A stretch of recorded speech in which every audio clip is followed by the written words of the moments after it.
القائد المفقود، خيبة النصر الآسيوية. أهلا بكم في هذا التحليل. بصراحة، نحن اليوم أمام واحدة من أكثر الليالي إثارة للجدل في كرة القدم الآسيوية الحديثة. القصة هنا ليست مجرد ركض وراء كرة أو حتى تسجيل أهداف، لا، الموضوع أعمق من ذلك بكثير. نحن نتحدث عن دراما رياضية حقيقية، نتحدث عن القيادة، الضغط الهائل، وما يعنيه حقاً.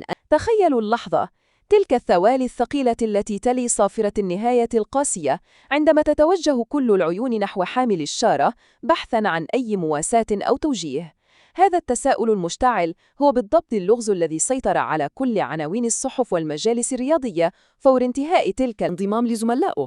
هذه تحديداً هي اللحظة التي أشعلت شرارة الجدل الرياضي والإعلامي كله. أي فريق، هذا أمر طبيعي، لكنها وفقاً لهذا المبدأ لا تعتبر أبداً وتحت أي ظرف عذراً مبرراً لتتخلى عن فريقك علناً أمام العالم أجمع في لحظة التتويج بالمركز الثاني. ثم تأتي هذه الضربة القاضية التي تلخص جوهر المشكلة بالكامل. وإلا لماذا أنت القائد؟